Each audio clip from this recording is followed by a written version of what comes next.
Hello students, welcome to YouTube channel Gyansagar academy. तो बच्चों, आज के इस वीडियो में हम 12th स्टैंडर्ड का पॉलीमर चैप्टर देखने वाले हैं। इसका वेटेज देखा जाए तो वैसे 6, 7, 8 मार्क्स का वेटेज आ जाता है इसमें, और ऐसे बहुत कुछ पॉइंट्स, इंपॉर्टेंट पॉइंट्स है जो आज वीडियो में कवर कर लेंगे। एक वन शॉट वीडियो में आपके सामने लेके आया हूँ, आप इतना ही वीडियो देख लीजिएगा, बाकी कुछ चैप्टर करने की ज़रूरत नहीं है। ओके बच्चों, तो सबसे पहले पॉलीमर का मतलब क्या होता है। पॉलीमर देख लो क्या है। तो पॉलीमर का मतलब क्या होता है, एक लॉन्ग चेन होती है बच्चों। एक लॉन्ग चेन का मतलब क्या होता है, मतलब सपोज मैं अगर ए मॉलिक्यूल ले लूँ, ए मॉलिक्यूल में ले लूँ, तो ए क्या होगा, ए की ऐसे एक लॉन्ग चेन फॉर्म होगी। मतलब यहाँ से भी ए बढ़ते जा रहा है, यहाँ से भी ए बढ़ते जा रहा है, तो इसको मैं n नंबर ऑफ टाइम्स लिख लूँ, तो इसको हम बोलेंगे पॉलीमर। ठीक है, देखो मैं वापस बोल रहा हूँ, क्या हो गया पॉलीमर। एक छोटा मैंने एक यूनिट ले लिया, लाखों करोड़ों बार ले लिया, और एक लॉन्ग चेन उसकी बना दी मैंने, तो वो हो गया आपका पॉलीमर। तो बच्चों पॉलीमर में क्या हो जाता है, तो ये जो एक ए लिखा है ना मैंने, एक ए, ये हो गया आपका मोनोमर। ठीक है, ये एक ए हो गया मोनोमर, और ऐसे बहुत सारे ए आके एक बड़ी लॉन्ग चेन फॉर्म करेंगे, उसको हम बोलेंगे polymer. Okay, hope so polymer समझ में आ गया होगा। पॉलीमर के बहुत सारे टाइप्स होते हैं, तो वो टाइप्स देख लेंगे सबसे पहले। तो एक टाइप्स देख लेते हैं। एक होता है नेचुरल पॉलीमर, एक होता है नेचुरल पॉलीमर, दूसरा होता है आर्टिफिशियल पॉलीमर। आर्टिफिशियल को हम सिंथेटिक भी बोल सकते हैं। ओके, और तीसरा होता है सेमी सिंथेटिक। ओके, देखो बच्चों, ये जो हम वीडियो बना रहे हैं, ये बोर्ड के एलिमिनेट सिलेबस के हिसाब से बना रहे हैं। तो जो कुछ भी पार्ट एलिमिनेट हो चुका है मैं वह नहीं पढ़ा रहा हूँ, लेकिन वो अगर अगले साल मैं वापस एक नया वीडियो लेके आऊँगा, उसमें हम सारा पार्ट कवर कर देंगे। ओके बच्चों, तो टाइप्स लिख दिए, नेचुरल पॉलीमर, आर्टिफिशियल पॉलीमर और सिंथेटिक पॉलीमर। तो बच्चों नेचुरल पॉलीमर क्या होता है। नेचुरल पॉलीमर यानी कि वो वुल हो गया, वुल है ना, शीप का जो वुल होता है वो एक वुल हो गया, नेचुरल पॉलीमर हो गया। Cotton, cotton is also one of the natural polymers. या फिर आप पेड़ की बात करो, पेड़ के ऊपर अगर एक छुरा मार दो, एक वाइट कलर का कुछ तो एक फ्लूइड निकलता है, वो भी एक हो गया आपका नेचुरल पॉलीमर। या फिर एक गम, पेड़ के ऊपर गम आता है, रबर बोल सकते हैं उसको, वो भी एक हो गया नेचुरल पॉलीमर। ओके बच्चों, तो ये सारे नेचुरल पॉलीमर्स में कंसिडर किए जाते हैं। तो दूसरा होता है आर्टिफिशियल पॉलीमर। आर्टिफिशियल पॉलीमर मतलब क्या, जो हम लैब में बनाते हैं, वो हम आज उसी के ऊपर ये चैप्टर है पूरा। तो आर्टिफिशियल पॉलीमर के बहुत सारे, नायलॉन, जो नायलॉन के रस्सी कपड़े हम सुखाने के लिए डालते हैं, वो भी एक आर्टिफिशियल पॉलीमर्स में आता है। वो हम सारे देख लेंगे, डोंट वरी अबाउट इट। और एक होता है semi synthetic polymer. Semi synthetic polymer मतलब क्या होता है, सेमी सिंथेटिक मतलब हम थोड़ा नेचुरल पॉलीमर लेंगे, उसके ऊपर थोड़ा बहुत प्रोसेस कर लेंगे, है ना, थोड़ा बहुत प्रोसेस कर लेंगे उसको, और उसकी स्ट्रेंथ बढ़ा देंगे, तो उसका हम सेमी सिंथेटिक पॉलीमर में कंसिडर कर लेंगे। ओके, और एक नेचुरल पॉलीमर बहुत ही यूजफुल माना जाता है, जो कि सिल्क है ना। सिल्क पता होगा ना आपको, सिल्क कैसे होता है, सिल्क वर्म से हमें जो सिल्क मिलता है, ठीक है, वो भी एक नेचुरल पॉलीमर्स में कंसिडर किया जाता है। तो चलो बच्चों, पॉलीमर्स के देख लेंगे थोड़े क्लासिफिकेशन। ये तो टाइप्स देख लिया, तो एक थोड़ा क्लासिफिकेशन होता है उसके, कौन से क्लासिफिकेशन देख लेंगे। तो एक पहला क्लासिफिकेशन होगा कि लीनियर और स्ट्रेट चेन पॉलीमर। क्या है, लीनियर और स्ट्रेट चेन पॉलीमर। लीनियर और स्ट्रेट चेन का मतलब क्या होता है, जैसे कि मैंने कहा था अभी, ए ए ए ए, ऐसी लॉन्ग चेन ए की कैसे बढ़ रही है, स्ट्रेट बढ़ रही है ना, कैसे बढ़ रही है, स्ट्रेट बढ़ रहा है, तो ये हो गया स्ट्रेट चेन पॉलीमर। ओके, तो दूसरा होता है हमारा ब्रांच्ड पॉलीमर। क्या होता है हमारा दूसरा, ब्रांच्ड पॉलीमर। ब्रांच्ड पॉलीमर का मतलब क्या होता है, ब्रांच मतलब सपोज जैसे ए लॉन्ग चेन तो बढ़ रही है, नो डाउट, लेकिन देखो यहाँ पर एक ब्रांच आ जाएगा बी, फिर यहाँ पर एक ब्रांच आ जाएगा बी, यहाँ पर एक ब्रांच आ जाएगा, मतलब ऐसे ब्रांच हो रहा है, नीचे कुछ तो फैल रहा है। आपको कार्बन कंपाउंड्स में हमने पढ़ा था स्ट्रेट चेन और ब्रांच चेन कार्बन कंपाउंड्स, तो यही है स्ट्रेट चेन में, और ये ब्रांच चेन में। ब्रांच मतलब कुछ तो बाहर आ रहा है, ठीक है। एक डायग्राम के मार्फत देख लेंगे। अभी ये देखो, ये एक पेड़ ऐसा सीधा आ जा रहा है, तो ये हो गया हमारा स्ट्रेट चेन, या फिर इसको आगे जैसे ब्रांचेज आ गए, तो ये हो गया हमारे ब्रांच चेन। तो सिमिलरली इसको ब्रांचेज आ रहे हैं, तो ये हो गया अंदर ब्रांच चेन। ओके, तीसरा होता है क्रॉस लिंक पॉलीमर। ठीक है, तीसरा होता है cross linked polymer. Cross linked polymer का मतलब क्या होता है, ऐसे स्ट्रेट चेन होते हैं बच्चों, ऐसे स्ट्रेट चेन होते हैं पॉलीमर के, और इसको बीच में से ज्वाइन किया जाता है। मतलब एक स्ट्रेट चेन और दूसरे स्ट्रेट चेन को क्या हो जाता है, ज्वाइन किया जाता है, क्रॉस करके ज्वाइन किया जाता है, लैडर की तरह, है ना, एकदम लैडर की तरह। मतलब ये पॉलीमर है और इसको ऐसे ज्वाइन किया जाता है। ओके, तो ये हो गया क्रॉस लिंक्ड पॉलीमर। ओके बच्चों, तो ये 3 टाइप्स के हमने पॉलीमर देख लिए। थोड़ा सा वीडियो रिवाइंड करके वापस देख लीजिएगा, आपको समझ में आ जाएगा। ओके, तो होप सो आप मेरे साथ लिख रहे हो। तो हम आगे थोड़ा बढ़ लेते हैं और पॉलीमर्स के थोड़े और टाइप्स देख लेंगे। ये मैं रब कर देता हूँ।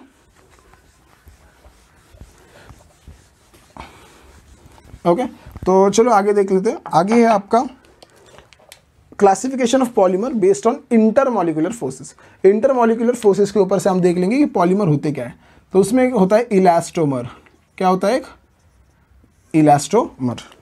तो बच्चों इलास्टोमर क्या होता है? ओके, इलास्टोमर मतलब क्या होता है? जो उसको मैं फोर्स लगा दूँ, उसको मैं स्ट्रेंथ लगा दूँ, तो वो क्या होगा? स्ट्रेच होगा। और उसको मैं छोड़ दूँ तो वापस क्या होगा? अपने ओरिजिनल पोजीशन पे आ जाएगा। जैसे कि आप रबर बैंड है ना, रबर बैंड यूज़ करते हो ना, क्या होगा? उसको मैं खींच लूँगा तो क्या होगा? रबर बैंड स्ट्रेच हो जाएगा। उसको मैं छोड़ दूँ तो क्या हो जाएगा? वापस कंप्रेस हो जाएगा। तो उसको हम बोलेंगे elastomer. It is also type of polymer. तो किसको किस में माना जाता है? वो इलास्टोमर में माना जाता है। ओके ओके, तो नेक्स्ट देख लेंगे। दूसरा होता है फाइबर्स। फाइबर्स मतलब क्या? हमारे नेल्स है ना, थ्रेड, वो सब किस में आ जाते हैं? फाइबर्स में आ जाते हैं। फाइबर्स की एक बात ध्यान में रखना बच्चों, फाइबर्स की जो स्ट्रेंथ होती है वो काफ़ी हाई होती है, बहुत हाई स्ट्रेंथ होती है उसकी। जो नायलॉन की जो रस्सियाँ होती है जिसको हम कपड़े सुखाने के लिए यूज़ करते हैं, वो भी फाइबर्स में माने जाते हैं। ठीक है, वापस वो कोकोनट पता है ना आपको? तो कोकोनट भी एक फाइबर होता है। Okay, it is also type of fibre. Okay, third आता है थर्मोप्लास्टिक। क्या आता है थर्ड बच्चों? थर्मोप्लास्टिक। थर्मोप्लास्टिक का मतलब क्या? थर्मो मतलब टेम्परेचर, प्लास्टिक मतलब क्या? पॉलीमर। तो क्या होगा उसमें? टेम्परेचर लगा दिया। अगर मैंने किसी भी एक सब्सटेंस को, लिसन केयरफुली, ठीक है, अगर किसी भी एक सब्सटेंस को मैंने क्या कर दिया? टेम्परेचर लगा दिया, इसको मैंने हीट कर दिया, तो वो मेल्ट हो जाएगा। मेल्ट करने के बाद उसका शेप क्या हो जाएगा? मैं चेंज कर सकता हूँ। फिर वो ठंडा होने के बाद उसका शेप क्या होगा? वही स्टफ रहेगा। फिर मैं उसको वापस हीट करूँगा, वापस मैं उसका शेप क्या कर देता हूँ? चेंज कर देता हूँ। उसको मैं बोलूँगा थर्मोप्लास्टिक। देखो वापस एक बार बताता हूँ। अभी कुछ भी एक प्लास्टिक ले लीजिए, प्लास्टिक को आप हीट कर दीजिएगा। प्लास्टिक को हीट करने के बाद क्या होगा? प्लास्टिक को जैसे आप हीट करोगे वो गर्म हो जाएगा, वो मेल्ट हो जाएगा। तो उसको आप कौन सा भी शेप दे सकते हो। कौन सा भी शेप देने के बाद वो क्या हो जाएगा? फिर ठंडा हो जाएगा। ठंडा होने के बाद वो सॉलिड फॉर्म में हो जाएगा। ओके, फिर वापस उसको आपको शेप चेंज करना हो तो आप उसका शेप वापस चेंज कर सकते हो। कैसे कर सकते हो? वापस उसको हीट करो। वापस हीट करने के बाद क्या करना है आपको? वापस हीट होगा, वापस उसका शेप चेंज कर दो और फिर वापस उसको कूल कर दो। तो वो आता है थर्मोप्लास्टिक पॉलीमर में। तो हमारा चौथा होगा थर्मोसेटिंग। तो थर्मोप्लास्टिक और जो थर्मोसेटिंग है ये थोड़ा बहुत सेम होता है, लेकिन ये एक ही बार की जाने वाली प्रोसेस है। मतलब क्या? थर्मोसेटिंग का मतलब क्या है? एक बार उसको हीट कर दो, उसका शेप चेंज कर दो, दैट्स इट। उसको वापस में गर्म करके उसका शेप वापस चेंज नहीं कर सकता। समझ में आ रही है मेरी बात? क्या बोल रहा हूँ मैं? थर्मोप्लास्टिक में मतलब क्या? हीट करके मैं उसको बार बार शेप चेंज कर सकता हूँ, लेकिन थर्मोसेटिंग में वैसा नहीं है। मैं क्या करूँगा? एक ही बार उसको मैं हीट कर दूंगा। हीट करने के बाद मैंने उसका शेप चेंज कर दिया और चेंज करने के बाद वापस उसको मैं हीट करके पहले वापस शेप चेंज नहीं कर सकता। ओके बच्चों, तो ये हो गया थर्मोप्लास्टिक, थर्मोसेटिंग, फाइबर्स और इलास्टोमर्स। तो बोर्ड में आपको थर्मोप्लास्टिक या फिर थर्मोसेटिंग ये दोनों में से एक 100% आ जाएगा, इसलिए सारे आप अच्छी तरह करके जाना। ओके, आगे बढ़े तो ये मैं रब कर देता हूँ। ओके, तो नेक्स्ट देख लेते हैं। नेक्स्ट क्या है? तो और होते हैं कुछ तो क्लासिफिकेशन जिसको मोनोमर के हिसाब से क्लासिफाई किया जाता है। मैं सारे क्लासिफिकेशन बच्चों सबसे पहले पढ़ा दूंगा, फिर हम रिएक्शंस देख लेंगे। Okay, don't worry about it. तो पहला होता है होमोपॉलीमर। एक है होमोपॉलीमर और दूसरा है कोपॉलीमर। एक होता है होमोपॉलीमर और दूसरा होता है कोपॉलीमर। होमोपॉलीमर का मतलब क्या है? जैसे कि मैंने बताया आपको, पॉलीमर की लॉन्ग चेन बना दी, वो कैसे बनते? ए ए ए ए, ये एक लॉन्ग चेन हो गई ना, ये हमारा पॉलीमर हो गया। तो ये एक ए हो गया, ये आपका हो गया मोनोमर हो गया, है ना बच्चों? यहाँ पर आपको कितने टाइप के मोनोमर दिखाई दे रहे हैं? एक ही टाइप का मोनोमर दिखाई दे रहा है, मतलब सब ए ए ए ए ए ही दिखाई दे रहा है। दूसरा कुछ टाइप का है क्या? नहीं। एक ही टाइप का मोनोमर अगर हमारे पॉलीमर में होगा तो उसको हम बोलेंगे होमोपॉलीमर। ओके, एक ही टाइप का मोनोमर अगर हमारे पॉलीमर में होगा तो उसको हम बोलेंगे होमोपॉलीमर। जैसे कि अब यहाँ पर देख लो, एक होगा ए, फिर B, A B A B, ऐसे देखो अभी ए बी की लॉन्ग चेन, यहाँ पर कितने टाइप के मोनोमर है, एक ए टाइप का मोनोमर है और एक बी टाइप का मोनोमर है ना। तो यहाँ पर दो अलग अलग टाइप के मोनोमर है। अगर एक से ज़्यादा टाइप के मोनोमर होंगे, तो उसको हम कोपॉलीमर में कंसिडर करेंगे। ओके, अब ये ए बी है इसलिए ना, अभी ऐसे भी हो सकता है ना, ए बी सी, तो ये होमोपॉलीमर में कंसिडर करूँगा कोपॉलीमर में, ऑब्वियसली मैं इसको कोपॉलीमर में कंसिडर करूँगा। क्यों? क्योंकि यहाँ पर क्या है, तीन अलग अलग टाइप्स के मोनोमर है, एक ए है, एक बी है और एक सी है। तीन अलग अलग टाइप के मोनोमर होके एक बड़ा पॉलीमर फॉर्म कर रहा है, तो उसको हम बोलेंगे कोपॉलीमर। ओके, ठीक है बच्चों। तो होमोपॉलीमर कोपॉलीमर आपको समझ में आ गया होगा। अब डायरेक्टली हम रिएक्शन की तरफ मुड़ेंगे। तो ये होप सो आपको समझ में आ गया। छोटी छोटी चीज़ें सबसे पहले समझ लो, फिर मैं दिखाऊंगा कि आपको रिएक्शंस कैसे की जाती है और पॉलीमर्स कैसे फॉर्म हो जाते हैं। तो चलो बच्चों, आज हम कुछ अभी रिएक्शंस देखेंगे।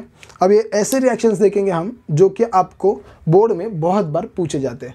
तो सबसे पहले मैं क्या कर रहा हूँ, मैं ईथीन मॉलिक्यूल ले रहा हूँ। ठीक है, ये क्या है, ईथीन मॉलिक्यूल है। ओके, अब ये ईथीन मॉलिक्यूल मैंने एक मोनोमर ले लिया। आपको पता है अभी पॉलीमर क्या होता है, ईथीन, ऐसे बहुत सारे ईथीन एक साथ आके एक बड़ा पॉलीईथीन फॉर्म करेंगे, बड़ा पॉलीमर फॉर्म करेंगे। ओके, तो ये ईथीन मॉलिक्यूल सपोज मैं 3 बार ले लेता हूँ, आप लाखों करोड़ों बार ले सकते हो। ठीक है, वैसे तो पॉसिबल है नहीं, लेकिन ठीक है, मैं इसको 3 बार लेता हूँ। ठीक है, यहाँ पर दिखता हूँ।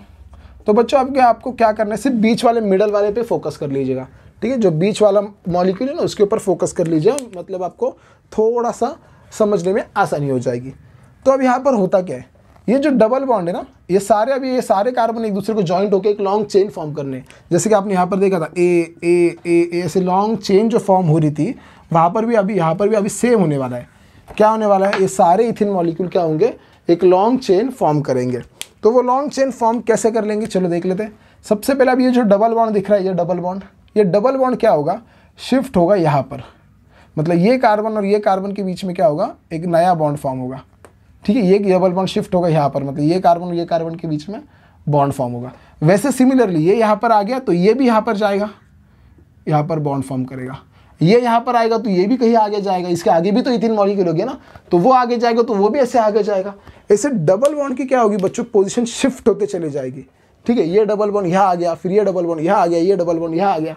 तो अभी आप क्या करो, सिर्फ बीच वाले इथिन मॉलिक्यूल को देखो, बीच वाला क्या हो गया, ये CH2 जैसा था वैसा, डबल बॉन्ड आगे गया ना तो ये सिंगल बॉन्ड में कन्वर्ट हो गया। ये यहाँ पर CH2 लिख लिया मैंने, यहाँ पर एक नया बॉन्ड फॉर्म हो गया, देखो यहाँ पर भी एक उसको नया बॉन्ड फॉर्म होने वाला है। तो बहुत सारे CH2 ऐसे लिखने की जगह मैं ऐसे लिख सकता हूँ ना कि हाँ ये यूनिट बहुत बार आगे बढ़ रहा है, ऐसे लिख दो चलेगा। वही किया ना मैंने, देखो क्या किया मैंने, ये जो CH2 है ना, CH2 से बहुत बार 3 बार CH2 ले लिया मैंने। तो आगे क्या किया, ये जो डबल बॉन्ड है ये आगे शिफ्ट होगा, ये दोनों कार्बन के बीच में ये डबल बॉन्ड शिफ्ट हो गया जी। ये आगे शिफ्ट होने के कारण ये वापस आगे शिफ्ट हो गया। ओके, फिर ये कार्बन और ये कार्बन के बीच में बॉन्ड हो गया, ये आने के कारण ये वापस आगे शिफ्ट होगा, फिर वो वापस आगे शिफ्ट होगा। तो बीच वाला मॉलिक्यूल देख लो, बीच वाला मॉलिक्यूल क्यों, क्योंकि इसको लेफ्ट से भी अटैचमेंट है और इसको राइट से भी अटैचमेंट है। राइट से क्या हो रहा है, एक नया बॉन्ड फॉर्म हो रहा है, इसलिए मैंने एक बॉन्ड बाहर निकाला। लेफ्ट से क्या हो रहा है, एक बॉन्ड नया फॉर्म हो रहा है, इसलिए मैंने यहाँ से भी एक बॉन्ड बाहर निकाला और इसको आगे n लिख दिया। तो n क्यों लिख दिया, मतलब वो n नंबर ऑफ टाइम्स है। क्या है वो, n नंबर ऑफ टाइम्स है। तो ये समझ सकते हो कि आप कैसे पॉलीमर फॉर्म किया जाए। देखो अभी खुद की अंडरस्टैंडिंग, खुद का थोड़ा इमेजिनेशन पावर बढ़ाओगे तो बहुत समझने में आसानी हो जाएगी। Hope so. तो ये क्या हो गया, इथिन मॉलिक्यूल है, ये क्या बन गया, ये पॉलीइथिन बन गया। क्या बन गया, पॉलीइथिन। ठीक है, या फिर इसको आप पॉलीथीन भी बोल सकते हो। ठीक है, पॉलीथीन बोलते हैं या फिर इसको पॉलीथीन भी बोल सकते हो। जो हम बाज़ार में जो सब्जी वब्जी लाने के लिए जो बैग यूज़ करते हैं ना, पॉलीथीन बैग, प्लास्टिक वगैरह जो होता है, वो पॉलीथीन ये होता है। ठीक है, ओके। तो इसके 2 टाइप्स होते हैं, एक होता है लो डेंसिटी पॉलीमर और एक दूसरा होता है हाई डेंसिटी पॉलीमर। ये लो डेंसिटी पॉलीमर और हाई डेंसिटी पॉलीमर में सिर्फ फ़र्क क्या है, ये जो लो डेंसिटी पॉलीमर में इसको ज़्यादा प्रेशर के अंदर बनाया जाता है और ये जो हाई डेंसिटी पॉलीमर है इसको कम प्रेशर के अंदर बनाया जाता है। वापस मैं रिपीट कर रहा हूँ, लो डेंसिटी में क्या होता है, प्रेशर ज़्यादा रखे, यहाँ से यहाँ प्रोसेस करने में जो प्रेशर लगाया होता है वो क्या होता है, बहुत ज़्यादा होता है। और HDP में क्या होता है, यहाँ से यहाँ जो प्रोसेस बनती है वो प्रेशर क्या होता है, वो कम रहता है। और प्रेशर कम ज़्यादा करने से बच्चों स्ट्रेंथ में डिफर हो जाता है। ठीक है, जो लो डेंसिटी होगी उसको ज़्यादा प्रेशर लगाने के कारण वो क्या होगा, थोड़ा वीक होगा, थोड़ा फ्लेक्सिबल होगा सॉरी, लेकिन यहाँ पर HDP में क्या होगा, इसको थोड़ा प्रेशर कम लगा इसलिए थोड़ा हार्ड होगा और स्ट्रांग होगा। ओके बच्चों, तो इसका एग्जांपल मैं दे देता हूँ आप लोगों को। प्रोडक्ट सेम ही मिलेगा, सिर्फ दोनों में डिफर क्या करेगा वो, स्ट्रेंथ का सॉरी। तो इसके एग्जांपल्स देख लो। इसका एग्जांपल पाइप्स वगैरह, जो प्लास्टिक के पाइप्स यूज़ करते हैं ना, वो सारे वहाँ पर आ जाएंगे, या फिर डस्टबिन भी बोल सकते हो, वो भी यहाँ पर आ जाएंगे। ओके, और LDP में क्या आएंगे, देखो LDP में जो प्लास्टिक के वाटर बॉटल्स वगैरह होते हैं वो सब क्या आ जाएंगे, LDP में आ जाएंगे। ओके बच्चों, दैट्स इट, इतना ही आप लिख लीजिए। सबसे पहले इसका एक स्क्रीनशॉट ले लीजिएगा, ठीक है। मैं थोड़ा साइड में हट जाता हूँ। तो अपने पॉलीथीन का स्क्रीनशॉट ले लिया होगा। तो बच्चों अभी हम देख लेंगे प्रिपरेशन ऑफ टेफ्लॉन, ठीक है। अब ये टेफ्लॉन क्या होता है, अगर आप देख सकते हो, एक टेफ्लॉन हार्डवेयर की दुकान में जाओगे, एक 10 रुपये का टेफ्लॉन मांग लोगे, उसको एक वाइट कलर की वो टेप देगा आपको, ठीक है। तो वो वाइट कलर की टेप होती क्या है, प्लम्बर भी वो यूज़ करता है। देखो अगर वो नल फिट करना होगा तो वो सबसे पहले एक टेफ्लॉन वाइट कलर की एक टेप रैप करता है, फिर उसको वो क्या कर देता है, फिर वो फिट कर देता है टैप, राइट ना। तो वो टेफ्लॉन का काम क्या है, टेफ्लॉन के ऊपर कौन से भी केमिकल्स जल्दी रिएक्ट नहीं होते, ठीक है, इसलिए वो टेफ्लॉन यूज़ किया जाता है। तो वो टेफ्लॉन हम बनाते कैसे हैं, तो वो टेफ्लॉन हम बनाएंगे टेट्राफ्लोरोइथेन से, ठीक है, सॉरी टेट्राफ्लोरोइथीन से बनाएंगे हम टेफ्लॉन। टेट्राफ्लोरोइथीन क्या होता है, CF2 टेट्राफ्लोरो, 4 बार है ना फ्लोरो, इसलिए टेट्राफ्लोरो, मॉलिक्यूल कौन सा, इथीन है ना, इसका नाम होगा टेट्राफ्लोरोइथीन। जैसे हमने अभी पॉलीथीन बनाया था ना, वैसे अभी हम टेफ्लॉन बनेंगे, कुछ भी नहीं, सब सेम रिएक्शन है। यहाँ पर भी क्या होगा बच्चों, ओके, मैं ले रहा हूँ यहाँ पर वापस, ओके। अभी ये मैंने 3 बार लिया, आप मैंने पहले ही बता दिया था, आप इसको बहुत बार भी ले सकते हो, मैंने सिर्फ इसको क्या किया बच्चों, 3 बार लिया।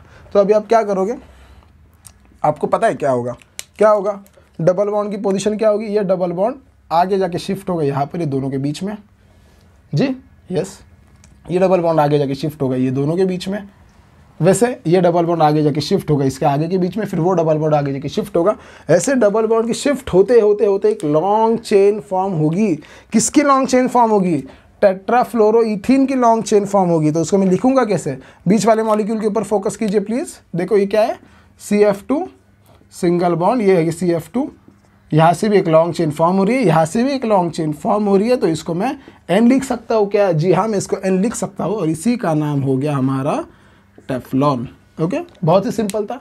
जैसे हमने पॉलीइथीन बनाया था, वैसे हमने क्या बनाया, पॉली टेट्राफ्लोरोइथीन, जिसे को हम टेफ्लॉन के नाम से जाना जाते हैं। ओके बच्चों, एक सिंपल सा आपने देख लिया। तो ये मैं रब कर देता हूँ, आप होप सो मेरे साथ लिख रहे हो।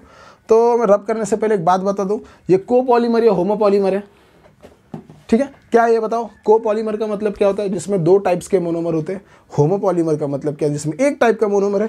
देखो अब यहाँ पर एक ही टाइप का मोनोमर है ना, एक ही टाइप का मोनोमर है ना, सब जगह पे 2 अलग अलग टाइप के मोनोमर है क्या, नहीं, तो ये एक ही टाइप के मोनोमर है। तो ये हो गया आपका होमोपॉलीमर, ठीक है, ये भी बात ध्यान में रखना है। चलो मैं रब कर देता हूँ।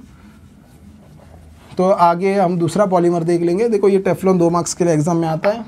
ओके, तो आगे हम दूसरा पॉलीमर देख लेंगे जिसका नाम है पॉलीएक्रेलोनाइट्राइल। क्या ये सर क्या बोल दिया, पॉलीएक्रेलोनाइट्राइल, चलो देख लेते हैं। पॉलीएक्रेलोनाइट्राइल, अभी पॉलीएक्रेलोनाइट्राइल का मतलब क्या होता है, ये हो गया पॉलीएक्रेलोनाइट्राइल का स्ट्रक्चर। ओके, अभी इसको भी कितने बार लेना है, ले लो ना, इन नंबर ऑफ टाइम्स, क्या जा रहा है, ये भी ले लिया, चलो। Okay okay, fine with this. थोड़ा इसको अच्छा ड्रॉ कर लेता हूँ। ओके, अब बताओ ये स्ट्रेट पॉलीमर है, लीनियर पॉलीमर या ब्रांच्ड है। देखो बच्चे ब्रांच्ड है, देखो इसका पॉलीमर बनने के बाद मैं वो एक्सप्लेन कर दूंगा आपको। अभी होमोपॉलीमर या कोपॉलीमर है, ये भी एक होमोपॉलीमर है। क्यों, क्योंकि इसमें सेम टाइप ऑफ मोनोमर है। ओके, अभी वापस क्या होगा, जैसे कि मैंने बताया था, ये डबल बॉन्ड शिफ्ट होकर यहाँ जाएगा, ये दोनों के बीच में बॉन्ड फॉर्म करेगा। ये डबल बॉन्ड शिफ्ट होकर यहाँ जाएगा, ये दोनों के बीच में बॉन्ड फॉर्म करेगा। ये डबल बॉन्ड शिफ्ट होकर आगे जाएगा, ये दोनों के बीच में बॉन्ड फॉर्म करेगा। ऐसे डबल बॉन्ड शिफ्ट होते जाएगा, बॉन्ड फॉर्म होते जाएगा, और पॉलीमर क्या होगा, दोनों तरफ से बढ़ते रहेगा। ओके, थोड़ा रिवाइंड करके देख लीजिएगा, आपको समझ में 100% आ जाएगा। तो अभी बीच वाला देख लीजिए, बीच वाला क्या है, बीच वाला CH2 डबल बॉन्ड, ये CH सॉरी डबल बॉन्ड का कन्वर्जन तो सिंगल बॉन्ड में होगा ना, डबल बॉन्ड आगे शिफ्ट हो गया, यहाँ पर सिंगल बॉन्ड आ जाएगा, नीचे CN एज इट इज़ है, ठीक है। और यहाँ से चेन बढ़ते जा रही है और यहाँ से भी चेन क्या हो रही है, बढ़ते जा रही है, इसको मैं यहाँ पर N लिख देता हूँ, ठीक है। तो बच्चों ये स्ट्रेट चेन है कि ये ब्रांच चेन है, तो ये ब्रांच चेन है, देखो बच्चों नीचे एक ब्रांच आ गया है, CN का एक ब्रांच आ गया, जैसे कि आप इसका देख सकते हो, किसका, टेफ्लॉन का या फिर पॉलीथीन का देख सकते हो, सब क्या थे, स्ट्रेट चेन में। ये क्या हो गया, ब्रांच चेन आ गया, देखो नीचे इसको ब्रांच आ गया है, तो ये क्या हो गया, ब्रांच चेन में इसको कंसिडर किया जाएगा बच्चों। तो ये था पॉलीएक्रेलोनाइट्राइल, मतलब इसको ये जो स्ट्रक्चर था CH2 CH CN, इसको बोलेंगे हम एक्रेलोनाइट्राइल, इसको हम क्या बोलेंगे, एक्रेलोनाइट्राइल। लेकिन इसके बहुत सारे एक्रेलोनाइट्राइल एक साथ आके क्या बनेंगे, पॉलीएक्रेलोनाइट्राइल। ओके बच्चों, तो ये होप्स आपने ये भी लिख लिया है। तो अभी हम एक इम्पॉर्टेंट देख लेंगे, ये भी मैं रब कर देता हूँ। अभी एग्जाम में आपका क्वेश्चन आएगा, हाउ रबर इज प्रिपेयर्ड, या फिर राइट प्रिपरेशन ऑफ रबर, ठीक है, एग्जाम में आता है। तो रबर के लिए कौन सा मोनोमर यूज़ किया जाता है, ऐसे पूछेंगे आपको एग्जाम में, तो वो मैं बोल देता आपको क्या होता है। देखो 1 मिनट, थोड़ी गलती ना हो।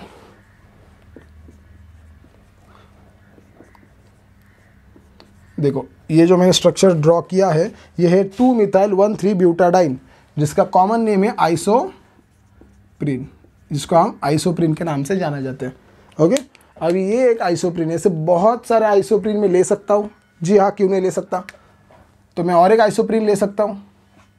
बहुत सारे आइसोप्रीन एक साथ आके क्या फॉर्म करते हैं बच्चों, रबर फॉर्म करते हैं, ठीक है। मैं देखो 3 बार ले रहा हूँ, मैं 3 बार क्यों ले रहा हूँ, क्योंकि जो बीच वाला मिडल वाला होगा वो आपको ईजिली समझ में आ जाएगा, ठीक है। और आपके बीच वाले पे आपको ज़्यादा फोकस करना है, ठीक है। तो मैंने ये क्या कर लिया बच्चों, 3 बार कर लिया। तो अब यहाँ पर होगा क्या, यहाँ पर सबसे पहले क्या होगा, जैसे ही आपको पता है डबल बॉन्ड क्या होता है, आगे शिफ्ट होता है। जी हाँ, डबल बॉन्ड क्या होता है, आगे शिफ्ट होता है। देखो अब ये क्या होगा, ये डबल बॉन्ड क्या होगा, आगे शिफ्ट होगा यहाँ पर, मतलब ये कार्बन और ये कार्बन के बीच में बॉन्ड फॉर्म होगा। ये डबल बॉन्ड आगे शिफ्ट होने के कारण ये डबल बॉन्ड भी आगे शिफ्ट होगा यहाँ पर, जी ना, ये डबल बॉन्ड भी आगे शिफ्ट होगा। ये डबल बॉन्ड आगे शिफ्ट होने के कारण ये डबल बॉन्ड भी आगे शिफ्ट होगा, यस सर नो, ये डबल बॉन्ड भी आगे शिफ्ट होगा, फिर यहाँ पर भी एक नया बॉन्ड फॉर्म होगा। जी, ये डबल बॉन्ड आगे शिफ्ट होगा तो ये भी आगे चले जाएगा, फिर ये भी आगे चले जाएगा। मतलब क्या हो रहा है बच्चों, डबल बॉन्ड की पोजीशन एक जगह से दूसरे जगह जा रही है, ठीक है। और अगर यहाँ पर देखो, यहाँ से यहाँ जा रहा है, यहाँ से यहाँ जा रहा है, यहाँ से यहाँ जा रहा है, सिर्फ डबल बॉन्ड की जो पोजीशन है वो चेंज होते जा रही है, बस इतना ही इस चैप्टर में, इतना ही पार्ट में हमें देखना है। देखो यहाँ पर भी क्या होगा, ये डबल बॉन्ड यहाँ आ जाएगा। ये यहाँ क्यों आया, क्योंकि पीछे ने किसी ने तो इसको धक्का दिया होगा ना, पीछे का कोई तो एक न्यू आइसोप्रीन पीछे भी तो होगा। वो क्या होगा कि यहाँ पर एक डबल बॉन्ड फॉर्म करेगा, वो फॉर्म करने से ये इधर जाएगा, फिर ये इधर जाएगा, ये इधर जाएगा। देख सकते हो आप, डबल बॉन्ड क्या हो रहा है, सिर्फ अपनी पोजीशन चेंज करते जा रहा है। ओके, तो इसको अगर आप बीच वाला देख लो, सिर्फ बीच वाले को क्या हाल है, CH2 एज इट इज़। यहाँ पर एक नया बॉन्ड फॉर्म हो गया, देखो CH2 के पीछे एक नया बॉन्ड फॉर्म हो गया, फॉर्म कर दिया मैंने जी। ये डबल बॉन्ड क्या हो गया, आगे शिफ्ट हो गया, ये C और ये CH3, C और CH3 एज इट इज़ मैंने लिख लिया। यहाँ पर एक देखो, पहले डबल बॉन्ड था, फिर यहाँ पर डबल बॉन्ड फॉर्म हो गया, देखो एरो दिख रहा है ना, यहाँ पर क्या होगा, फिर डबल बॉन्ड फॉर्म हो रहा है यहाँ पर। उसके आगे क्या लिखा है, CH, यहाँ पर CH लिखा है ना, CH। अब यहाँ पर डबल बॉन्ड था, वो आगे जाके क्या बनेगा, यहाँ पर क्या होगा, देखो आगे गया वो शिफ्ट हो गया डबल बॉन्ड, तो यहाँ पर क्या बचा, सिंगल बॉन्ड। और ये CH2 भी एज इट इज़ मैंने लिख लिया। अब ये CH2 को एक नया बॉन्ड फॉर्म हो रहा है, आप देख सकते हो। तो मैं इसको ऐसे लिख दूँ, ओके, इसको मैं ऐसे लिख दूँ, तो ये हो गया आपका रबर, ठीक है, ये हो गया आपका रबर। इसको मैं वापस एक बार पढ़ा देता हूँ आपको, डोंट वरी अबाउट इट। सिर्फ क्या हो रहा है, डबल बॉन्ड आगे शिफ्ट होते जा रहा है, इतना आपको ध्यान में रखना है। बीच वाला मॉलिक्यूल देख लो, यहाँ पर CH2 है, यहाँ पर CH2 मैंने एज इट इज़ लिख लिया। यहाँ पर कार्बन है, यहाँ पर कार्बन मैंने एज इट इज़ लिख लिया। ये भी CH3 है, यहाँ पर मैंने लिख लिया। CH है, यहाँ पर भी CH मैंने लिख लिया। CH2, यहाँ पर भी CH2 मैंने लिख लिया। अब हमारे बॉन्ड्स की क्वेश्चन आ जाता है। देखो यहाँ पर रेड डॉट दिया है, मतलब पीछे से एक बॉन्ड फॉर्म होते जा रहे हैं, तो ये मैंने पीछे एक बॉन्ड फॉर्म कर दिया जी। ये डबल बॉन्ड आगे शिफ्ट हो रहा है, इसलिए यहाँ पर देखो ये दोनों कार्बन के बीच में डबल बॉन्ड आ गया है ना। पहले सिंगल बॉन्ड था ना, फिर नया बॉन्ड आ गया, यहाँ पर डबल बॉन्ड आ जाएगा। यहाँ पर क्या था, डबल बॉन्ड था, वो डबल बॉन्ड आगे शिफ्ट हो गया, फिर यहाँ पर सिंगल बॉन्ड आएगा और एक यहाँ पर नया बॉन्ड फॉर्म हो रहा है। तो ये है आपका रबर। तो ये हो गया आपका नेचुरल रबर। किसी ने भी पूछ लिया right preparation of natural rubber, तो बच्चों ये आपको लिख के आना है, बस दैट्स इट। एंड और एक कंसेप्ट होती है वल्कानाइजेशन ऑफ रबर। वल्कानाइजेशन ऑफ रबर मतलब क्या है, रबर की स्ट्रेंथ बढ़ानी हो, रबर के प्रॉपर्टीज चेंज कर रहे हो, तो उसको एक प्रोसेस की जाती है, वो प्रोसेस को हम बोलते हैं वल्कानाइजेशन। That's it. ओके बच्चों, तो सबसे पहले इसका स्क्रीनशॉट ले लो, फिर हम आगे देख लेते हैं। तो बच्चों आपने स्क्रीनशॉट ले लिया होगा। देखो अभी यहाँ तक अगर आपको समझ में आता होगा तो आगे के 3-4 रिएक्शन जो कुछ भी हमें पढ़ने हो तो बहुत सारे सिंपल हो जाए। तो चलो अभी देख लेते हैं preparation of buna S. Buna S मतलब क्या होता है, बूना एस यानी 1,3-ब्यूटाडाइन और स्टीरिन का रिएक्शन, उसको हम बोलेंगे बूना एस।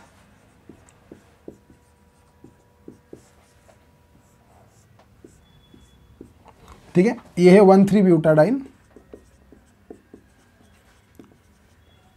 और ये इसको बोलते हैं स्टीरिन। ओके, तो बच्चों अभी 1,3-ब्यूटाडाइन और स्टीरिन का मतलब देखो यहाँ पर अभी मैंने क्या किया है, दो अलग अलग टाइप के मोनोमर यूज किए। अभी इतने रिएक्शंस हमने देखे थे वो सेम टाइप के मोनोमर्स थे, वो सब होमोपॉलीमर्स थे, लेकिन यहाँ पर क्या है, ये एक और ये भी, मतलब अलग अलग टाइप के मोनोमर, तो इसको हम कोपॉलीमर बोलेंगे। तो इसके बीच में अगर जो हमें जो कि हमारा पॉलीमर फॉर्म होगा वो देख लेंगे।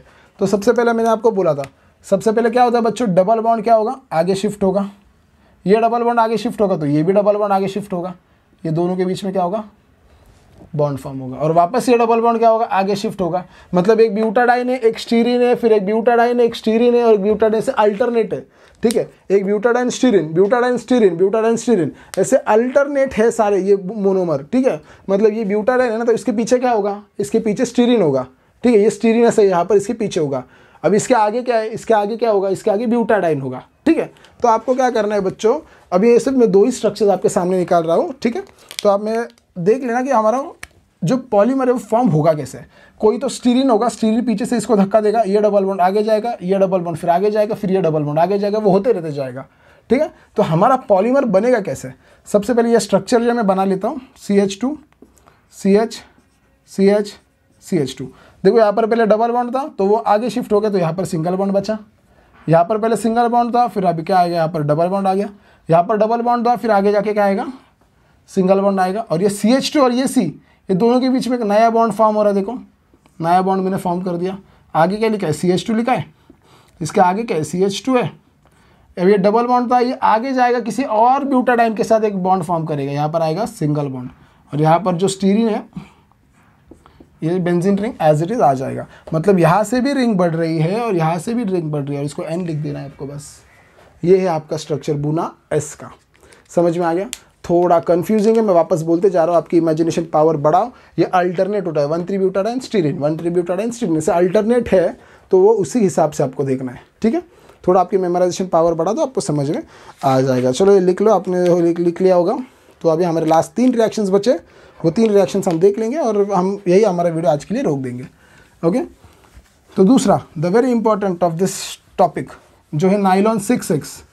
ठीक है, क्या बताया मैंने, नाइलॉन 6-6 एग्जाम में बहुत बार पूछा, बोर्ड के क्वेश्चन पेपर देख सकते हो।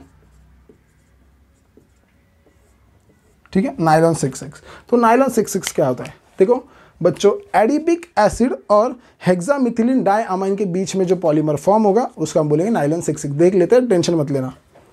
ठीक है, तो चलो क्या एडिपिक एसिड का स्ट्रक्चर देख लेंगे क्या है।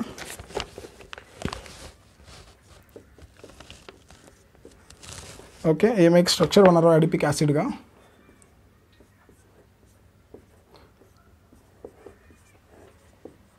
ओके, एडिपिक एसिड प्लस क्या बोला मैंने, हेक्सामिथिलीन डाइअमाइन।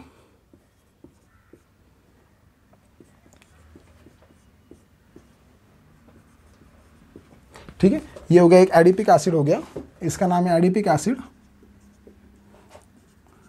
ये हेक्सामिथिलीन डाइअमाइन। देखो अब यहाँ पर भी बच्चों क्या है, 2 टाइप के मोनोमर है, तो ये भी कोपॉलीमर में हम कंसिडर करेंगे। तो ये भी अल्टरनेट है, एक एडिपिक एसिड एक हेक्सामिथिलीन डाइअमाइन, एक एडिपिक एसिड एक हेक्सामिथिलीन डाइअमाइन, एक एडिपिक एसिड एक हेक्सामिथिलीन डाइअमाइन, ऐसे अल्टरनेट रहेंगे। यहाँ पर भी सेम होगा बच्चों, लेकिन यहाँ पर एक बात आपको ध्यान में ऐसी रखनी है, यहाँ पर कंडेंसेशन होता है। कंडेंसेशन मतलब लॉस ऑफ वाटर होता है। यहाँ पर क्या होता है, लॉस ऑफ वाटर। अभी जितने सारे रिएक्शंस देखेंगे उसमें से थोड़ा ये अलग है। ठीक है, थोड़ा ये अलग है, इसमें हम वाटर क्या करेंगे बच्चों, बाहर निकालेंगे, थोड़ा सा अलग है, ज़्यादा भी नहीं, एकदम थोड़ा। तो चलो देख लेते क्या होगा। तो सबसे पहले बच्चों एक ही बात आपको ध्यान में रखनी है, वही पूरे इस टॉपिक में अभी यूज़ होगी। इससे आगे ये जो नाइट्रोजन है, नाइट्रोजन के ऊपर लोन पेयर होते हैं, वो क्या करेगा, अटैक करेगा। किसके ऊपर अटैक करेगा नाइट्रोजन, ये कार्बन के ऊपर अटैक कर देगा। नाइट्रोजन क्या करेगा, ये कार्बन के ऊपर क्या करेगा, अटैक कर देगा। नाइट्रोजन ने कार्बन के ऊपर अटैक करने के बाद ये OH क्या होगा, बाहर निकल जाएगा। ये OH अकेला जाएगा क्या, नहीं, जाते जाते इसका H लेके जाएगा। तो यहाँ पर क्या आएगा, -H2 हो जाएगा। ओके, वापस बोल रहा हूँ, नाइट्रोजन ने क्या किया, ये कार्बन के ऊपर अटैक कर दिया। कार्बन के ऊपर अटैक करने से क्या हो गया, ये OH निकल गया। ये OH निकले, OH जाते जाते क्या करेगा, ये हाइड्रोजन को साथ में लेके चले जाएगा और -H2 हो जाएगा। तो देखो आपको मिलेगा क्या, आपको मिलेगा क्या, चलो देख लेते हैं। ये C डबल बॉन्ड O जैसा था वैसा, OH जैसा था वैसा, ये CH2 4 टाइम्स जैसा था वैसा। अब यहाँ पर C डबल बॉन्ड O है ना, OH तो चले गया ना, ये कार्बन और नाइट्रोजन के बीच में अब क्या होगा, एक बॉन्ड फॉर्म होगा। इसका भी H चले गया, अब क्या बचा, इसके पास एक ही H बचा। इसके आगे क्या है, CH2 कितने बार है, 6 टाइम है, इसके आगे NH2। यहाँ तक सबको क्लियर है। ओके, यहाँ तक सबको क्लियर है। तो इतना समझ में आ गया, ये देख लो 10 बार, ये समझ में नहीं आएगा तो आगे कुछ समझ में नहीं आएगा। वापस बोलता, नाइट्रोजन ने कार्बन के ऊपर अटैक कर दिया, OH को बाहर निकाल दिया, जाते जाते OH इसका H लेके जाएगा, बस दैट्स इट। कार्बन और नाइट्रोजन के बीच में बॉन्ड फॉर्म हो रहा है बस। जैसे अब ये नाइट्रोजन ने इसके ऊपर अटैक किया, वैसे ये नाइट्रोजन भी एक और एडिपिक एसिड के ऊपर अटैक करेगा। समझ में आ रहा है मैं क्या बोल रहा हूँ। जैसे ये नाइट्रोजन ने ये कार्बन के ऊपर अटैक किया ना, तो इसके आगे क्या है, इसके आगे यही एक एडिपिक एसिड है ना। तो ये नाइट्रोजन क्या करेगा, उसके दूसरे कार्बन पे अटैक करके उसका OH निकाल देगा। मतलब यहाँ से क्या होगा, वापस इसका भी एक H चले जाएगा। वापस क्या होगा, यहाँ से भी रिंग क्या होगी, बढ़ते चले जाएगी। समझ में आ रहा है मैं क्या बोल रहा हूँ। जैसे ये नाइट्रोजन ने किया ना बच्चों, वैसे ये नाइट्रोजन भी करेगा। ये नाइट्रोजन ने इसके ऊपर अटैक करके इसको निकाला, ये नाइट्रोजन भी क्या करेगा, आगे वाले एडिपिक एसिड के C डबल बॉन्ड O के ऊपर अटैक करके उसको भी निकालेंगे। मतलब यहाँ से क्या होगी, रिंग बढ़ती चली जाएगी। ओके, और यहाँ पर क्या होगा, अब ये एडिपिक एसिड है ना, एडिपिक एसिड के ये साइड क्या होगा, एडिपिक एसिड के ये साइड क्या होगा, हेक्सामिथिलीन डायमाइन। मतलब इसके बाजू में जो हेक्सामिथिलीन डायमाइन होगा, उसका नाइट्रोजन क्या करेगा, उसका नाइट्रोजन इसके कार्बन के ऊपर अटैक करके ये OH को बाहर निकाल देगा। मतलब क्या होगा, यहाँ से भी रिंग बढ़ती चली जाएगी। मतलब रिंग यहाँ से भी बढ़ेगी, रिंग यहाँ से भी बढ़ेगी। इसको मैं n नंबर ऑफ टाइम्स लिख दूँ। ओके, तो ये हो गया आपका नाइलॉन 66। बुक में बहुत कंफ्यूजिंग दिया मैंने, आपको बहुत सिंपल लैंग्वेज में बता दिया ये। ठीक है, ये हो गया आपका nylon 66। Is the condensation type of polymer जिसमें H2O क्या होता है, बाहर चले जाता है। ओके, होप सो ये आपको समझ में आ गया होगा। बहुत इंपॉर्टेंट है, 2 मार्क्स के लिए या 3 मार्क्स के लिए एग्जाम में आ जाता है। एडिपिक एसिड और हेक्सामिथिलीन डायमाइन को एक साथ करके हम एक पॉलीमर फॉर्म कर देंगे, जिसको हम बोलेंगे नाइलॉन 66। इट इज़ अ को polymer type. Okay, it is a क्या है, को पॉलीमर है, और ये क्या है, ब्रांच है। बस इतना ध्यान में रखना। ओके बच्चों, तो आगे हम देखेंगे अभी पॉलीईस्टर। ओके, ये रब कर देता हूँ मैं। आगे हम देखेंगे पॉलीईस्टर। अब ये पॉलीईस्टर भी थोड़ा इसी टाइप का है। ठीक है, लास्ट के 2 रिएक्शंस बचे। पॉलीईस्टर भी उसी टाइप का है, इसलिए मैं ले रहा हूँ। पॉलीईस्टर में क्या है, देखो बच्चों, OH CH2 CH2 OH plus ethylene glycol और दूसरा है टेरिथैलिक एसिड।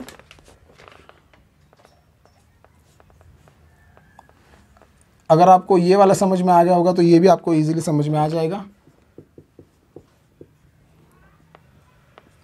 ठीक है, तो नाइलॉन 66 समझ में आएगा। देखो पॉलीएस्टर भी बहुत बड़ी बात नहीं है। इसका नाम है टेरिथैलिक एसिड। ठीक है, इसका नाम है टेरिथैलिक एसिड, और ये होता है इथिलीन ग्लाइकॉल या फिर इथिलीन डायोल भी बोल सकते हैं उसको। बुक में जो लिया है मैं वही ले रहा हूँ, इथिलीन ग्लाइकॉल। अब इथिलीन ग्लाइकॉल और टेरिथैलिक एसिड की रिएक्शन कर दोगे तो आपको क्या मिलेगा बच्चों, आपको मिलेगा पॉलीईस्टर। क्या मिलेगा आपको बच्चों, पॉलीईस्टर। देखो जैसे सेम था, नाइट्रोजन क्या कर रहा था, नाइट्रोजन अटैक कर रहा था C डबल बॉन्ड O पे, फिर OH बाहर निकल जा रहा था। अभी नाइट्रोजन दिखाई दे रहा है क्या, अभी नाइट्रोजन नहीं है, तो नाइट्रोजन का काम कौन करेगा, तो ये ऑक्सीजन करेगा। ठीक है, थोड़ा स्लो जाते हो, देख लो। ऑक्सीजन क्या करेगा, सबसे पहले ये C के ऊपर अटैक कर देगा। C के ऊपर अटैक करने के बाद ये OH निकल जाएगा। जी, ऑक्सीजन ने क्या किया, कार्बन के ऊपर अटैक कर दिया, ये OH को बाहर निकाल दिया। OH जाते जाते इसका हाइड्रोजन भी ले जाएगा। मतलब यहाँ पर क्या होगा, वापस लॉस ऑफ वाटर हो जाएगा, कंडेंसेशन होगा, -H2 लिख देता हूँ। फाइन, तो आपको मिलेगा क्या, देखो क्या मिल रहा है, ये स्ट्रक्चर जैसा मैंने बना रहा हूँ, ओके, ये C डबल बॉन्ड OH जैसा था वैसा लिख दिया। यहाँ पर क्या है C डबल बॉन्ड O, ये OH तो चले गया ना, कार्बन के ऊपर किसने अटैक किया, ऑक्सीजन, इसलिए मैं यहाँ पर ऑक्सीजन लिख देता हूँ। ऑक्सीजन के अटैच आगे CH2 लिख दिया, इसके आगे क्या है CH2 लिख दिया, इसके आगे क्या है OH में यहाँ पर लिख ले रहा हूँ। यहाँ तक क्लियर है? ओके, यहाँ तक क्लियर है। तो देखो इथिलीन ग्लाइकॉल टेरिथैलिक एसिड, इसके आगे क्या होगा, वापस इथिलीन ग्लाइकॉल होगा ना जी, वापस इथिलीन ग्लाइकॉल होगा। फिर वापस जो इथिलीन ग्लाइकॉल का जो OH होगा वो क्या करेगा, इसके ऊपर अटैक करेगा, ये OH को बाहर निकलाएगा, फिर यहाँ से भी रिंग बढ़ती चली जाएगी। यस, ये मैं रब कर देता हूँ, यहाँ से भी रिंग बढ़ती चली जाएगी। वही होगा ना, जैसे ये OH इसके ऊपर अटैक कर रहा है, वैसे इसके बाजू में भी एक OH होगा ना जो इसके ऊपर अटैक करेगा, है ना। ये इथिलीन ग्लाइकॉल, इसकी ये साइड भी तो है, मैंने पहले कहा था ना वो अल्टरनेट है, इसके ये साइड भी इथिलीन ग्लाइकॉल है जिसका OH क्या करेगा, ये कार्बन के ऊपर अटैक करके ये OH को बाहर निकाल देगा जी। तो आपको क्या होगी, रिंग क्या होगी, यहाँ से भी बढ़ती चली जाएगी। और ये साइड क्या होगा, ये साइड भी ये OH क्या करेगा, दूसरे टेरिथैलिक एसिड के ऊपर अटैक कर देगा। मतलब ये जो इथिलीन ग्लाइकॉल है, इसके ये साइड भी टेरिथैलिक एसिड है ना, ये इथिलीन ग्लाइकॉल के ये साइड भी टेरिथैलिक एसिड है। मतलब ये OH, जैसे ये OH इसके ऊपर अटैक कर रहा था, ये भी OH दूसरे टेरिथैलिक के ऊपर अटैक करेगा।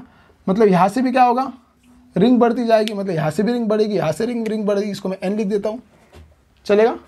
तो ये है आपका पॉलीईस्टर, इसका भी नाम है पॉलीईस्टर। मतलब इथिलीन ग्लाइकॉल और टेरिथैलिक एसिड अगर आप मिक्स करोगे तो एक बड़ा सा पॉलीमर आपको मिलेगा, और पॉलीमर का नाम है पॉलीईस्टर, जिसको हम डैक्रॉन के नाम से भी जाना जाता है। अगर आप बोर्ड के पेपर देख सकते हो तो फिर डैक्रॉन या फिर टेरिलिन नाम के पॉलीमर्स आपको एग्जाम में पूछे गए थे, और ये पॉलीईस्टर और वो सब सेम ही है। इसको मैं लिख देता हूँ पॉलीईस्टर, ये ईस्टर है ना, इसको बोलते हैं पॉलीईस्टर, या फिर डैक्रॉन या फिर टेरिलिन, ये 3 नाम है इसके। ठीक है बच्चों, तो अब सो आपने लिख लिया होगा, तो स्क्रीनशॉट लेना चाहते हो ले सकते हो। तो अभी हम क्या करेंगे, एक लास्ट रिएक्शन है, और स्क्रीनशॉट ले लिया होगा आपने बच्चों। तो एक लास्ट रिएक्शन है वो जो हम देखेंगे, जो है नाइलॉन 6 की। अभी नाइलॉन 6 देख लिया ना, अभी दूसरा देखना है वो है नाइलॉन 6। ये नाइलॉन 6 क्या है, ये भी बहुत सिंपल सी रिएक्शन है, इसमें कुछ बहुत डिफिकल्ट सा कुछ है नहीं, सिर्फ ज़रा समझने में दिक्कत हो सकती है, क्योंकि ये एक थोड़ा ring opening type of reaction है। रिंग ओपनिंग क्या है मैं सब बता दूंगा, डोंट वरी। नाइलॉन 6,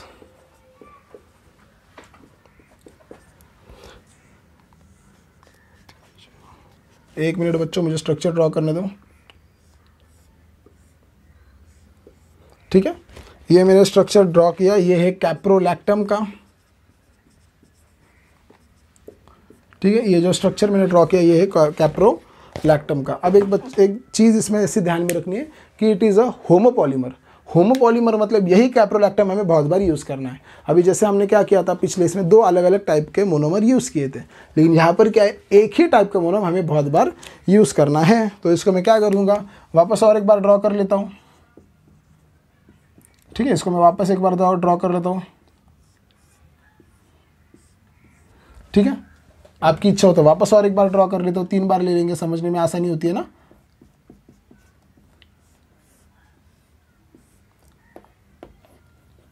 एक मिनट, थोड़ा गलत हो गया, इसको करेक्ट कर लेते हैं। ओके, ये 3 बार ड्रॉ कर लिया मैंने कैप्रोलैक्टम। अब आपको बीच वाले पे फोकस करना है। मैं वापस बोल रहा हूँ, आपको एक ही टाइप का मोनोमर होगा बच्चों, तो बीच वाले पे फोकस कर लेगा, आपको इजीली समझ में आ जाएगा। तो देखो अभी यहाँ पर आगे होगा क्या, जैसे कि आपको पता है क्या करेगा नाइट्रोजन क्या करेगा, ये कार्बन के ऊपर अटैक कर देगा। नाइट्रोजन क्या करेगा, एक कैप्रोलैक्टम दूसरे कैप्रोलैक्टम के कार्बन के ऊपर अटैक कर देगा। कार्बन के ऊपर अटैक करने के बाद ये खुल जाएगा, रिंग ब्रेक हो जाएगी। यस और नो? यस, इसको बोलेंगे रिंग ओपनिंग पॉलीमर। क्या बोलेंगे इसको, रिंग फॉर्म में था, दूसरे ने अटैक करके रिंग ओपन हो गई, तो ये हो गया रिंग ओपनिंग पॉलीमर। तो देखो वापस बोल रहा हूँ, एक नाइट्रोजन दूसरे कार्बन के ऊपर अटैक करेगा और वो रिंग क्या कर देगा, ओपन कर देगा। तो ये पॉलीमर दिखने में कैसा दिखेगा, अब ये खुल गया ना, यहाँ पर क्या C डबल बॉन्ड O है ना, ये C डबल बॉन्ड O खुल गया ना, इसके बाजू में क्या CH2, 1 2 3 4 5 CH2 है, लिख लो 1 2 3 4 5 CH2 हो गए। उसके आगे क्या नाइट्रोजन है, चलो लिख लिया नाइट्रोजन, रिंग ओपन हो गई ना, हो गई। तो अब ये नाइट्रोजन ने कार्बन के ऊपर अटैक कर लिया ना, तो इसको क्या होगा, यहाँ पर भी वो पूरी रिंग नाइट्रोजन के साथ ये पूरी रिंग क्या होगी, इसको जॉइंट होगी। पूरी रिंग यहाँ पर जॉइंट होगी, फाइन। फिर वापस दूसरा कोई तो कैप्रोलैक्टम आएगा, वो इसके कार्बन के ऊपर अटैक करेगा, फिर वापस ये रिंग खुलेगा, ठीक है। फिर ये रिंग वापस ओपन हो जाएगी, फिर ये रिंग इसको ज्वाइन होगी, मतलब रिंग, एक रिंग अटैक करेगी वो खुलते जाएगी, एक रिंग अटैक करेगी वो खुलते जाएगी, वैसा वो कार्बन की तरफ से बढ़ते जाएगा। समझ में आ रहा है मैं क्या बोल रहा हूँ? यहाँ इस तरफ क्या होगा देख लो, इस तरफ क्या होगा। सबसे पहले बात क्लियर कर लो, देखो ये बात एक बार वापस पढ़ा देता हूँ। ये नाइट्रोजन ने कार्बन के ऊपर अटैक कर दिया और ये रिंग खोल दी, ये रिंग खोल दी मैंने, देखो यहाँ पर लिख लिया है। ये नाइट्रोजन ने ये कार्बन के ऊपर अटैक कर लिया, इसलिए नाइट्रोजन और ये पूरी रिंग इसको ज्वाइन हो जाएगी, ज्वाइन कर ली मैंने जी, ठीक है। तो इसके आगे क्या होगा? तो इसके आगे ऐसा होगा कि दूसरी कौन सी भी रिंग आएगी, दूसरी या फिर तीसरी रिंग आएगी, वो वापस ये कार्बन के ऊपर अटैक करेगी और ये रिंग वापस खोल देगी। ये रिंग आएगी, ये कार्बन के ऊपर अटैक करेगी, ये रिंग वापस खोल देगी, ठीक है। समझ में आ रहा हो? और कि यहाँ ये साइड क्या हो रहा है, ये साइड भी देखो, जैसे ये नाइट्रोजन अटैक कर रहा था नहीं C डबल बॉन्ड O पे, वैसे ये नाइट्रोजन भी अटैक करेगा C डबल बॉन्ड O पे। ये नाइट्रोजन भी दूसरे किसी, ये समझ लेना स्ट्रक्चर, ये नाइट्रोजन दूसरे किसी कार्बन के ऊपर अटैक करेगा, यहाँ पर रिंग खुलेगा, मतलब ये नाइट्रोजन की तरफ से भी रिंग बढ़ते जा रही है, ये कार्बन की तरफ से भी रिंग बढ़ते जा रही है, तो इसको मैं N लिख देता हूँ ना, मतलब यही यूनिट 10 बार बढ़ते जा रहा है ना। समझ में आ रहा है? ये एक ही जो यूनिट है, जो ये तरफ से भी बढ़ रहा है और ये तरफ से भी बढ़ रहा है, तो इसको हम बोलेंगे नाइलॉन 6, ठीक है, इसको हम बोलेंगे नाइलॉन 6। I am sorry. तो देखो बच्चों, हमने पूरा चैप्टर एक शॉट में कवर कर लिया है। इतना चैप्टर करके जाओ, बोर्ड में 7, 8, 9, 10 कितने ही मार्क्स का आने तो पॉलीमर के बारे में आपको सारे नंबर मिल जाएंगे। पिछले साल के बोर्ड के पेपर्स देख लो, बोर्ड के पेपर्स में आज हमने जितना कुछ भी पढ़ा है सारे के सारे क्वेश्चंस होते हैं। और जब कभी भी मेरे वीडियोस आएंगे, आप एक नोट पैड साथ में रखना, एक बुक साथ में रखना, पेन साथ में रखना, मैं जो कुछ भी पढ़ा रहा हूँ आप नोट डाउन कर लो, क्योंकि जैसे थे वैसे सारे रिएक्शंस बुक में नहीं दिए जाते, मैं थोड़ा अलग अपने हिसाब से थोड़े रिएक्शंस बना लेता हूँ, वो थोड़ा देख लीजिएगा, ठीक है बच्चों। तो होप सो आपको ये वीडियो पसंद आया होगा। Please do like and subscribe our channel. अगला जल्दी में एक वीडियो लेके आऊँगा। Okay, thank you.